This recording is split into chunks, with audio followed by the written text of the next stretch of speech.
Hi you guys, welcome to your April 2025 monthly forecast.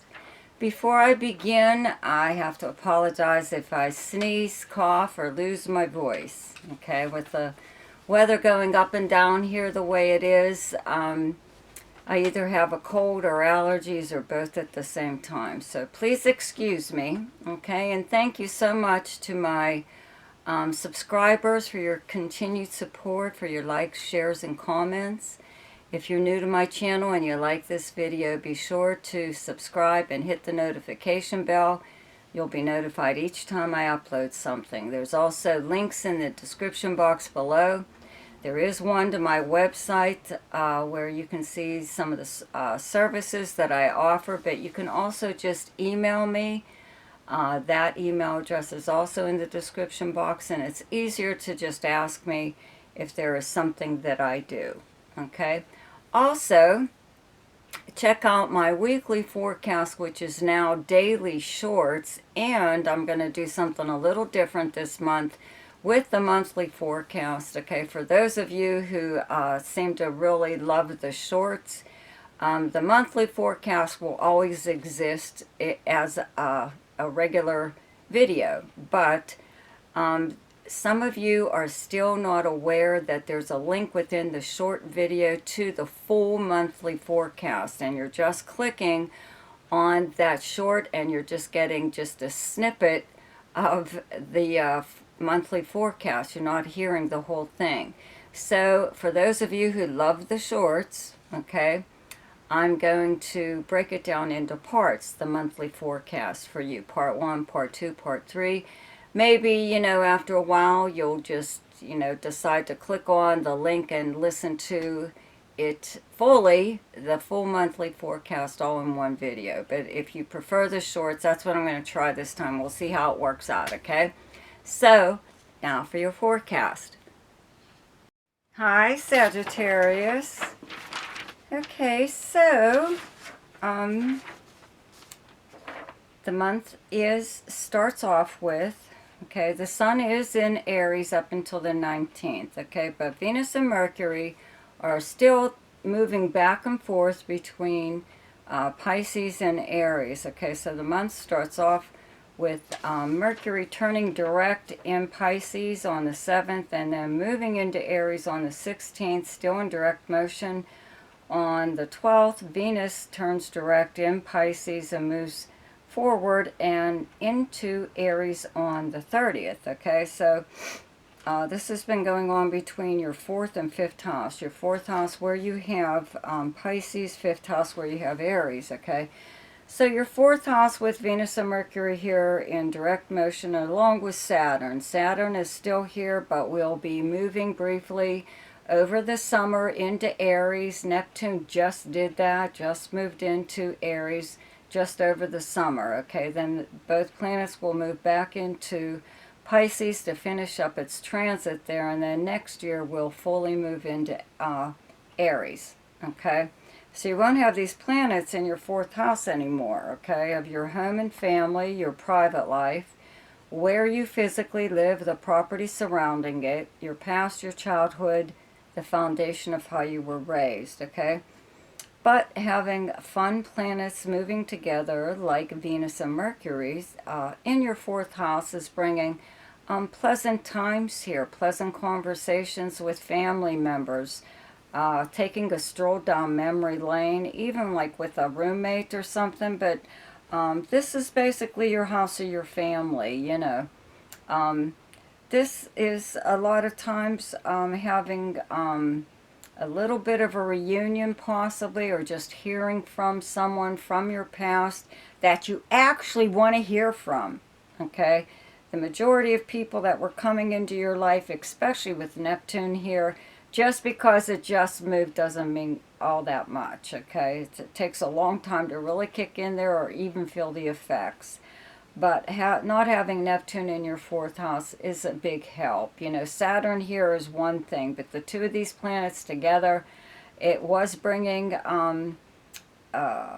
people from your past that belong there. They don't need to be in your present or your future. There's a reason they're in the past. They were not good for you or to you. okay? You want to keep all this in mind, okay? One of them, of course, they're like zombies, right? Rising from the dead. They continue to keep trying to come back.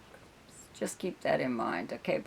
But for right now, I believe it may be safe. May be safe for you to speak to someone, at least speak to someone from your past. Doesn't necessarily mean you're letting them back in your life, okay? But anyways, the sun in Aries up until the 19th, along with Venus and Mercury and Neptune. Okay, now in your 5th house of fun, romance, creativity, gambling, speculation, any kind of entertainment, game, or sport, and anything to do with children. Okay, so Neptune will be very helpful here as far as creativity goes, maybe even speculation and gambling. You are the gamblers of the Zodiac. You probably already do that. You are intuitive, psychic. You know, the most famous Sagittarian prophet, more or less, is Nostradamus. Okay, so we're in good company as far as being a Sagittarian goes, like I am, and having some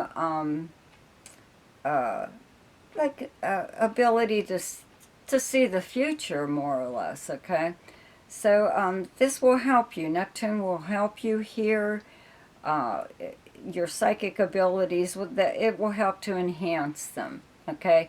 And as far as creativity goes, especially if you're into film, Neptune governs celluloid, that film, you know, could be any kind of film, video, regular, very expensive movie cameras, okay, that they use nowadays, right? Any kind of film, even photography or art, painting, writing, anything will be influenced helpfully by Neptune. The only thing that might not be happening here that isn't not necessarily good for you is romance, okay?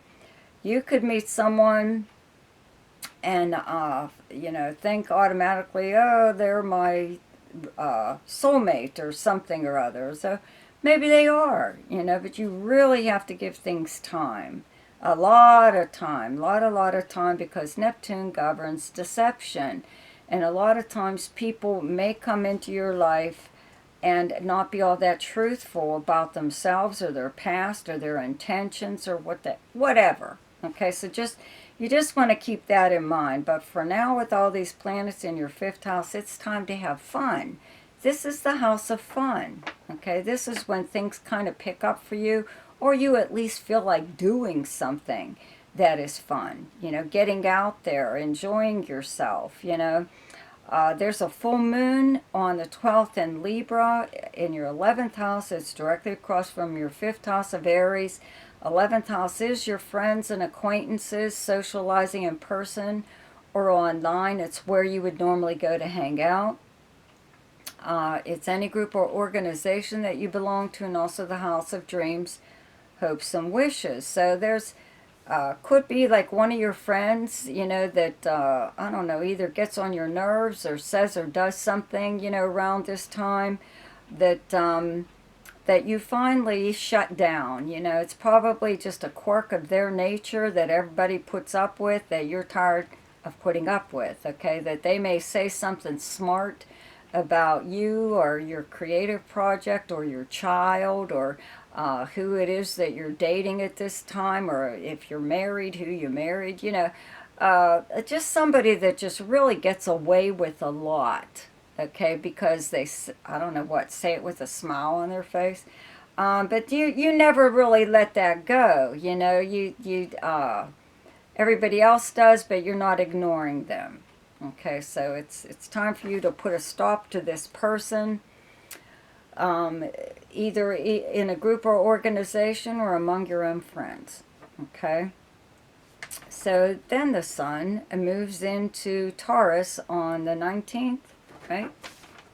And there's a new moon in Taurus on the 27th, and Uranus is still in Taurus, all happening in your 6th house of the kind of work that you do, the workplace, your co-workers, your work schedule, your house of health, and your house of service to others, okay? So the planet Uranus will be briefly moving into Gemini in July. It will finish up its transit in Taurus this year, and then will eventually move into Gemini next year fully, okay? With Uranus here in the 6th house, it has affected the kind of work that you do. You've taken up some kind of side job that hopefully is now your main source of income. It could be unusual, very different, even for you, but it could be something that's based on a hobby or something that you've always done that you loved. It's really nice to make a living out of doing something that you love, because everyone says it doesn't feel like work, right, when you're doing that. So, if that's not the case, or if you have already done this, you're also branching out, possibly into a new field, new area. It's also, again, into an interest that you've more than likely already have had, but now you're seeing that maybe you have time or room for another new project in your life, and it is something creative. It is a way to bring in money, a new source of income. I do have to mention to you that when Jupiter leaves Gemini in June, it will be moving into Cancer, into your 8th house of other people's money and resources. So money will be a little bit better for you in that sense, having Jupiter in the 8th house, and resources, other people's resources, other people more willing to back you financially. Okay, just had to mention that, okay? Now, okay, Mars has been moving between 2 signs also, between Cancer and Leo, and it's doing that again, finally in direct motion, and will, after it leaves Leo, will finally move into Virgo, then Libra, then Scorpio, whatever, okay? Let's see here. Anyway, I just noticed I screwed up my thing here. Anyway, so Mars is still in Cancer, in your 8th house of other people's money and resources, right? Passive money through means other than earning it, such as a windfall, prize money, inheritance possibly, a legal settlement, insurance payout, tax refund, an increase in credit for credit cards, or an increase in a bank loan, something or other, okay? But it was also a time, though, too, where your creditors kind of acted up. People want money from you. With Mars here, you're not the only one going after money, right? So it could be something like that. This is also the house of jointly held property and debt, even. Jointly held bank accounts, excuse me, credit cards, things like that. So you've been trying to get this squared away, either some new plan as to savings and spending, or how you use your resources, or possibly even buying somebody out. If you do share property with them, you're tired of it, and you would either like to sell everything to them or buy everything from them, okay? Then Mars moves into Leo on the 18th in your 9th house again, of long-distance travel and communications, higher learning, media and publishing, your spiritual and religious beliefs, foreign countries, people, languages, the house of adventure, so you're back to here again. If you were planning some kind of trip, maybe you weren't able to take it, and now with Mars being here, maybe you seriously are going to take it. Also, any kind of internet or media work that you have going on now gets an extra jolt in the arm there.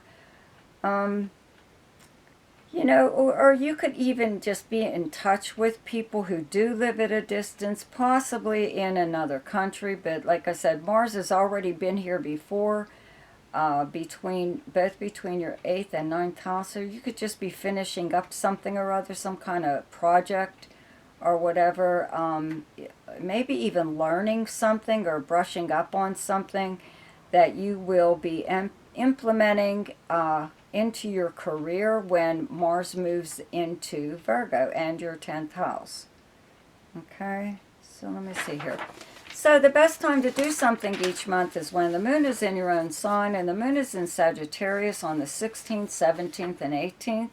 The best time to lay low is when the moon is in your opposite sign, and your opposite sign is Gemini, and those dates are the 1st, 2nd, 3rd, 29th, and 30th. The best time for romance, recreation, creativity, fun, gambling, or speculation, and anything to do with children is the 11th, 12th, 13th, 25th, and 26th. The best time for money is the 3rd, 4th, 5th, 18th, 19th, and 20th. The best time for your career is the 8th, 9th, and 10th. And the best time for communication and travel is the 6th, 7th, 8th, 20th, 21st, and 22nd. So I hope you enjoyed your forecast for April. Be sure to check out my weekly forecasts, which are now daily shorts. See ya!